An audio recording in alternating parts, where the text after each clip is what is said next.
एक विशाल जंगल में बहुत से पशु पक्षी रहा करते थे। उनके बीच एक रंगीला नाम का बड़ा ही नेक हिरण भी रहता था। वो बहुत ही मेहनती, मिलनसार और परोपकारी था। वो अपने मन, कर्म और वचन से सबका ख्याल रखता था। किसी का स्वास्थ्य खराब होने पर वो हालचाल लेने के साथ साथ उसके उपचार की भी व्यवस्था करता था। वो जहाँ रहता था वहाँ अपने मेहनत से चारों तरफ हरियाली फैलाए रहता था।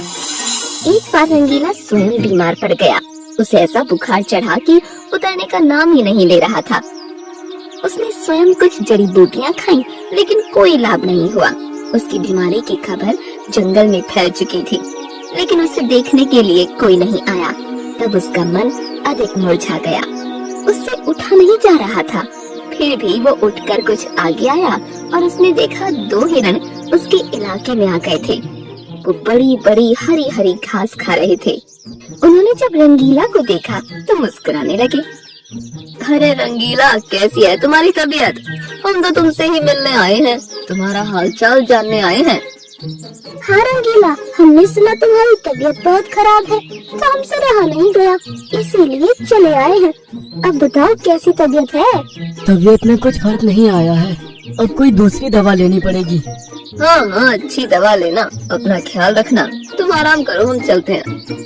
रंगीला मुड़कर अपने अड्डे की तरफ चला और इधर ये दोनों हिरण फिर से रंगीला के इलाके की हरी हरी घास खाने लगे। मैंने इस जगह के बारे में जितना सुना था उससे भी अच्छा पाया। रंगीला ने बड़ी मेहनत से गुलशन सजाया है। चारों तरफ हरियाली ही हरियाली है। देखकर और खाकर तबीयत हरी हो गई। आज पेट भरकर खा लेता हूँ, कल रंगीला से मिलने के बहाने फिर आऊंगा। मुझे रंगीला की तबीयत से क्या लेना? ये हरियाली खींच लाई है मुझे। मैं भी तुम्हारे साथ कल आऊंगा। दोनों हिरणों का जब पेट भर गया तब वो वहाँ से चले गए। अपने इलाके में जाकर वो रंगीला के इलाके की हरी हरी घास की तारीफ करने लगे। अरे भाई, यहाँ सूखी घास खाते पड़े हो। जाओ रंगीला के दरबार में, वहाँ चारों तरफ हरियाली ही हरियाली है। वहाँ जाओ, रंगीला का हालचाल पूछो और पेट भरकर हरी हरी घास खाओ। रंगीला बहुत अच्छा है, बड़ा नेक है। उसके बीमार होने पर भी हमें हरी घास खाने के लिए मिल रही है। इससे अच्छी बात और क्या हो सकती है? बहुत सारे हिरणों की टोली बन गई और सब रंगीला के पास पहुंच गए उसका हालचाल पूछने। पहले तो रंगीला को इस बात की बड़ी खुशी हुई कि कितने सारे लोग उसका हालचाल जानने के लिए आ गए। उसके बाद का नजारा देखकर उसका सर ही चकरा गया। सारे हिरण उसके इलाके की घास खाने में जुट गए थे। कुछ हिरण फल भी खा रहे थे। उनके पास सर उठाकर इधर उधर देखने की भी फुर्सत नहीं थी। रंगीला बेचारा मन ही मन सोचने लगा कि ये लोग मेरे पास 2 घड़ी भी नहीं रुके और घास खाने के लिए जुट गए। अब यही हाल रहा तो मेरे इलाके की सारी घास साफ हो जाएगी। मेरे खाने के लिए भी कुछ भी शेष नहीं बचेगा। कुछ देर बाद रंगीला का एक मित्र मोनू भालू आ गया। उसे आने में देर हो गई थी। माफ करना दोस्त, मैं तुम्हारे लिए औषधि की तलाश में गया था और मुझे बहुत दूर जाना पड़ा।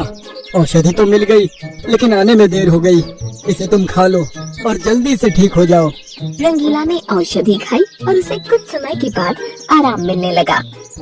उसका दोस्त मोनू उसके साथ ही रुका रहा। 2 दिन के बाद रंगीला की तबीयत ठीक हो गई, लेकिन उसके खाने के लिए न घास बची थी न कोई फल बचा था। उसकी सारी मेहनत पर पानी फिर गया था। उदास हो गया। दोस्त रंगीला, मैं जानता हूँ ये मतलब का संसार है। ज्यादातर सब दोस्ती का दिखावा करते हैं, सब अपने फायदे की सोचते हैं। तुम चिंता मत करो, हम दोनों मिलकर गुलशन सजाएंगे, एक नई दुनिया बनाएंगे। इस कहानी से हमें इस बात की जानकारी मिलती है कि मन में कपट रखने वाले मित्र शत्रु से भी ज्यादा खतरनाक होते हैं।